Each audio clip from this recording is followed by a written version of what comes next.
श्री शिवाय नमस्ते ओम दोस्तों। आज की वीडियो में जानेंगे कि भोलेनाथ की पूजा किस तरह की जाती है। 99% लोग भोलेनाथ की पूजा में बहुत ज़्यादा गलतियां करते हैं। जब मैं मंदिर में जाती हूं तो देखती हूं बहुत सारे लोग गलतियां करते हैं। तो आज उन्हीं के लिए वीडियो है, लास्ट तक बने रहिएगा। सारी चीज़ें बताऊंगी कि किस तरह से जल चढ़ता है, किस तरह से पूजा विधि होती है, कौन से पत्र नहीं चढ़ाए जाते हैं, क्या नहीं लगाया जाता है, कौन से फल फूल नहीं चढ़ाए जाते हैं, सभी चीज़ें बताऊंगी इस वीडियो में। लास्ट तक बने रहिएगा। अच्छी लगी तो लाइक सब्सक्राइब ज़रूर कर लीजिएगा, बाद में आप भूल जाते हैं। दोस्तों, मैं इसलिए मंदिर लेकर आई हूँ आपको भी कि आपको अच्छी तरह से मैं बता सकूँ। सबसे पहले देख लीजिए बेलपत्र। यहाँ मेरे पास बेलपत्र हैं। बेलपत्र हमेशा बिना जल के नहीं चढ़ते हैं। जब भी बेलपत्र चढ़ाएं जल जरूर चढ़ाना चाहिए। जब भी आप प्रसाद चढ़ाएं तो शिवलिंग पे ना रखें। बहुत से लोग क्या होते हैं, शिवलिंग के ऊपर ही रख देते हैं। तो शिवलिंग के या तो नीचे रखें या अगल अलग से कोई थाली रखी हो तो उसमें ही रखना चाहिए। छुआ के आप रख सकते हैं फल वगैरह।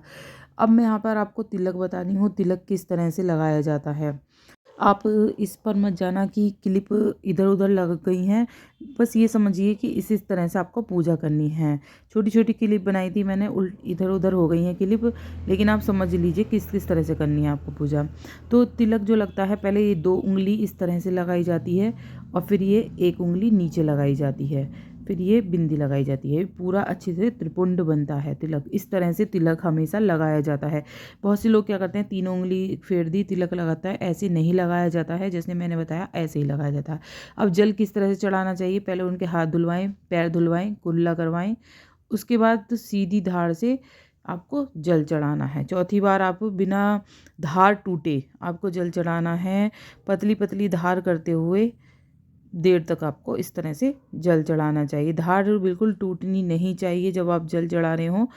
और फिर आप और किस किस तरह से करना है सभी बताऊंगी। चंदन बहुत से क्या लोग करते हैं, जैसे मैंने अभी तिलक लगाया था तो वो लाल चंदन था। ये देखो आप, लाल चंदन है।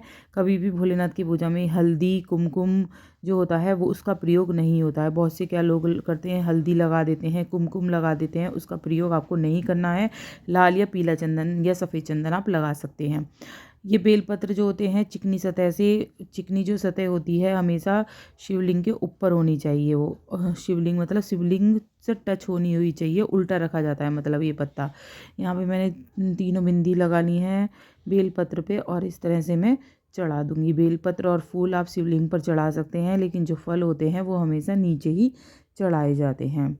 बेलपत्र दोस्तों कभी भी खंडित नहीं होने चाहिए, याद रखें। बेलपत्र कभी भी खंडित नहीं चढ़ाए जाते हैं भोलेनाथ को। कोई सा भी छेद हो तब भी नहीं चढ़ाया जाएगा। इसके अलावा कौन से पत्र चढ़ सकते हैं, आप भांग के चढ़ा सकते हैं, धतूरे के चढ़ा सकते हैं पत्र, और आक के फूल फल आक के पत्ते चढ़ा सकते हैं, ये चढ़ा सकते हैं। जब आप फूल चढ़ाएं तो याद रखें फूल का मुख जो होगा शिवलिंग की तरफ होना चाहिए। और कभी भी जैसे गिर जाता है फूल तो उस गिरे हुए फूल को कभी भी नहीं चढ़ाया जाता है। बस एक हार श्रृंगार का जो फूल होता है वो गिरा हुआ फूल भी चढ़ाया जा सकता है, लेकिन और जो फूल होते हैं, मान लो हमारे हाथ से छूट गया, उसे हम दोबारा से रख लें अपने पास, ऐसे फूल कभी भी शिवलिंग पर नहीं चढ़ाए जाते हैं। अब ये बंधन बताऊंगी किस तरह बांधना है। लोग क्या करते हैं, बंधन जो बांधते हैं उसमें गांठ लगा देते हैं। तो आपको ये जो इससे बांधेंगे आप बंधन, उसमें गांठ नहीं लगानी है। उसे अच्छे से दोबारा से मोड़कर वहीं रोक देना है। अब देख लीजिए चावल कैसे चढ़ते हैं। चावल जो चढ़ेंगे आपके टूटे हुए बिल्कुल भी नहीं होने चाहिए। अच्छे से देख लीजिए, कभी कभी क्या होता है पूरे चावल जो आप बाज़ार से लेके आए हैं उसमें भी थोड़े बहुत टूटे हुए होते हैं। तो अच्छे से उन्हें देखकर कि साबुत जो चावल हों उन्हें अलग कर लीजिए। वो ही मंदिर में भोलेनाथ पर चढ़ाए जाते हैं, मतलब हर पूजा में आपको चढ़ाए जाते हैं। जब भी आप पूजा करने जाएं, भोलेनाथ की तो पूजा करेंगे ही, आप गौरा जी की भी विशेष पूजा करें। उनके चरण जरूर दबाएं। गौरा मैया के श्रृंगार की कोई भी वस्तु जरूर एक ना एक जरूर चढ़ानी चाहिए। जब भी आप मंदिर जाती हैं कोई ना कोई मेहंदी की गिफ्ट ले जाइए या कोई भी ले जाइए, इससे सौभाग्य की प्राप्ति होती है। अब देख लीजिए दिया कैसे लगाना है। दिया कभी भी सिंपल ज़मीन पर नहीं रखा जाता है। या तो चावल के ऊपर बना रखिए, या फिर आप सतिया बनाकर, जैसे मैंने चावल के ऊपर रखा है, या अगर कुछ भी ना हो तो फूल की पत्ती एक ले लीजिए, उसके ऊपर दिया रखें। अब जो जल लेकर आते हैं लोग क्या करते हैं कि जो ऊपर वो लगी रहती है उसमें से ही जल ले लेते हैं, लेकिन उसमें से जल ऐसे नहीं लिया जाता है। या तो भोलेनाथ को चढ़ा हुआ जल नीचे का हो, या फिर जैसे आप मैंने यहाँ दिखाई थी जलधारी जो होती है, बीच में से जल की जो लाइन जारी होती है, वहाँ से आप जल लेकर घर में आ सकते हैं। जो आपको दिख रही होगी जहाँ से जल जा रहा है लास्ट में, उससे। आप किसी की भी माचिस आपको नहीं लेनी है, अपनी ही माचिस से आपको दिया जलाना है। बहुत से लोग क्या करते हैं, देखिए आपने यहाँ देखा कि तिलक किस तरह से लगाया इन्होंने, तो बहुत सारे लोग गलती करते हैं, तिलक भी विधि नहीं जानते हैं।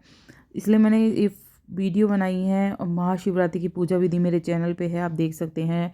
जो शिवलिंग की, जो पार्थिव शिवलिंग की है वो भी है, और जो नॉर्मल आप करना चाहते हैं वैसी भी मेरी वीडियो चैनल पे पड़ी है, आप देख सकते हैं जाके किस तरह से पूजा करनी चाहिए।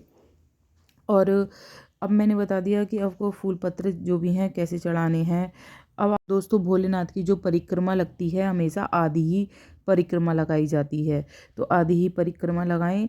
और जब भी आप कोई से भी पेड़ पौधे में जल चढ़ाएं तो नीचे से ही जल चढ़ाएं, ऊंचे खड़े होकर ना चढ़ाएं जिससे आपके पैरों पर गिरे, छींटे आएँ। ऐसे ही सूर्य देवता को आपको जल चढ़ाना चाहिए कि आपके पैरों में नहीं गिरना चाहिए।